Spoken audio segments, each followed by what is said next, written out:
प्रणाम, जय श्री राधे। मित्रों, आज हम बात करेंगे महापद्म नाम का जो काल सर्प दोष है वो कैसे बनता है। जब राहु छठे हाउस में होता है और द्वादश घर में जब केतु होता है तो यह महापद्म नाम का काल सर्प दोष बनता है। और इन दोनों के बीच में जब सारे ग्रह आ जाते हैं, हम उदाहरण के तौर पे आपको एक कुंडली दिखा रहे हैं, तुला लगन की कुंडली है। इससे हम समझने का प्रयास करेंगे।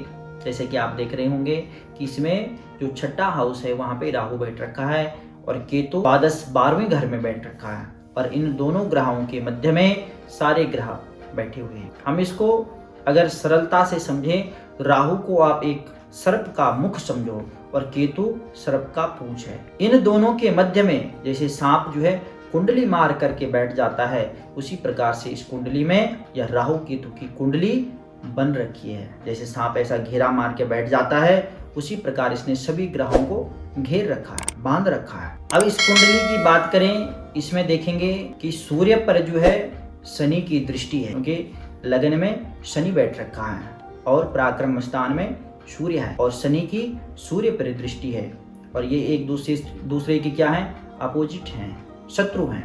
तो शत्रु अगर दूसरे शत्रु को देख रहा है तो कभी भी अच्छा नहीं सोचेगा, अच्छाई के लिए नहीं देखेगा, कहीं ना कहीं उसका बुरा करने पे ही लगा रहेगा। इसमें क्या होता है कि सूर्य अगर शनि को देख रहा है तो वो चल जाता है, क्योंकि इनका रिश्ता पिता पुत्र का भी है।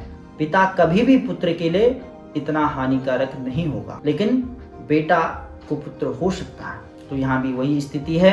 सुख भाव पे अगर हम नजर डालते हैं, वहां पे जो है बहुत शुभ ग्रह बैठ रखे हैं, बृहस्पति और शुक्र। लेकिन बृहस्पति यहाँ पे नीच का होकर के बैठ रखा है।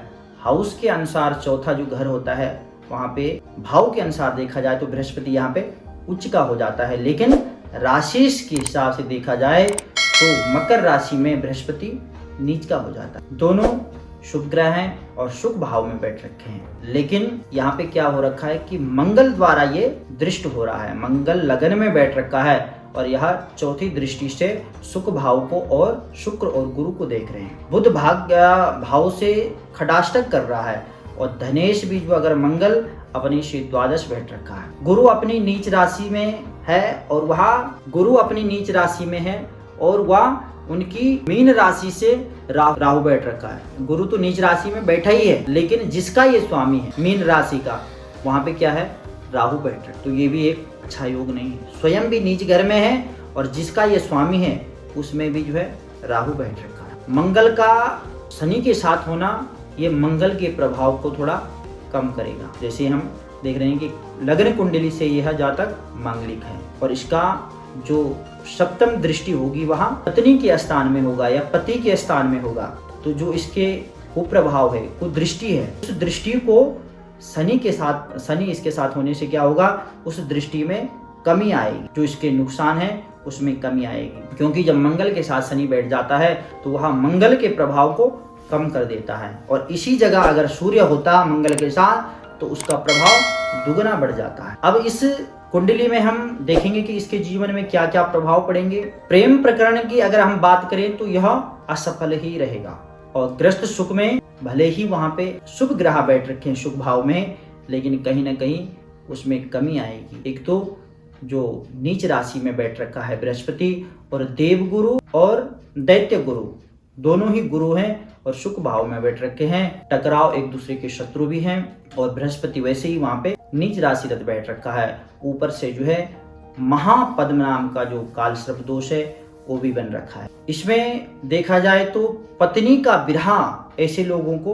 अवश्य होता है, चाहे वह कुछ दिन के लिए ही कहीं चले जाए या उसको कुछ ऐसा तबीयत खराब हो जाए।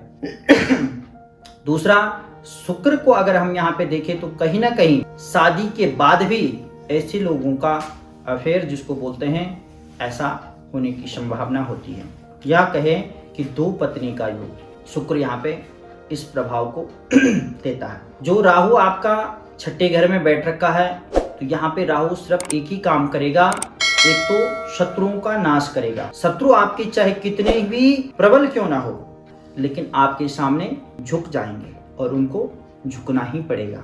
शत्रुनाशी यहाँ पे माना जाता है राहु। और दूसरा फायदा यह है कि अगर आप विदेश जाना चाहते हैं तो विदेश यात्रा यह आवश्यक रहता है। झगड़ा झंझटों से बचना चाहिए ऐसे जातकों को। मंगल और शनि जो है लगन में बैठ रखे हैं और छठे घर में राहु बैठ रखा है, क्योंकि जो कोर्ट कचहरी हो गया, लड़ाई झगड़ा हो गया, इनके लिए छठे, आठवें और 12वां जो स्थान होता है विशेष कर देखा जाता है। तो यहाँ पे क्या हो रखा है, छठे घर में राहु आ रखा है। आपको शांति पूर्वक हर जगह बात करनी चाहिए, क्योंकि आपकी वाणी के द्वारा दूसरा व्यक्ति क्रोधित हो सकता है, उत्तेजित हो सकता है। तो इसलिए अपनी वाणी पे कंट्रोल रखना चाहिए और शांति पूर्वक वार्ता को निपटाना चाहिए। शत्रु के लिए तो आप अच्छे हैं ही, यानी शत्रुओं का तो नाश होगा अगर आपके लिए कोई वैर भाव रखता है तो।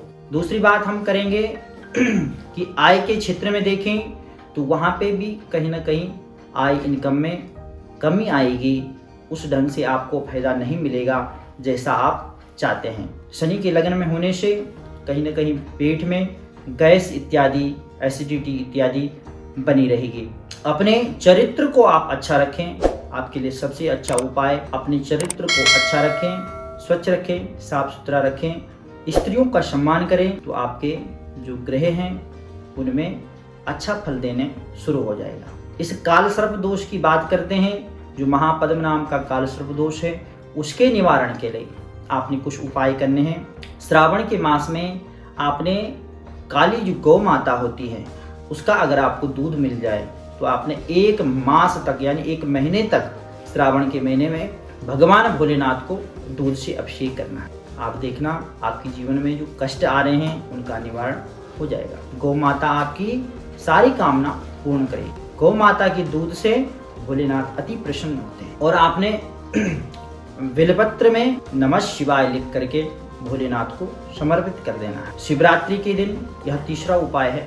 एक तो आपने दूध चढ़ाना है 1 महीने तक, दूसरा आपने बिलपत्र में ओम नमः शिवाय लिखो, तीसरा उपाय आपने नागपंचमी के दिन चाहे शिवरात्रि वाले दिन आपने 14 जोड़े नाग और नागिन के चांदी के लेने हैं और उनको एक एक करके संकल्प कराते हुए भोलेनाथ को समर्पित कर देना। और अगर आप कर सकते हैं शिवरात्रि वाले दिन तो आपने कमल के फूल 4 पहर की पूजा में, एक पहर की पूजा में एक कमल का फूल चढ़ाना है भोलेनाथ। देखना आपके जीवन में जो किसी प्रकार का जो कष्ट हो रहा है, जो ग्रहों के द्वारा आपके जीवन में बाधाएं आ रही है, अवश्य वह बाधा खुलेगी और आप आनंद से रहने लग जाओगे। जो भी आपकी कामना है वह पूर्ण होगी। तो आज के लिए इतना ही।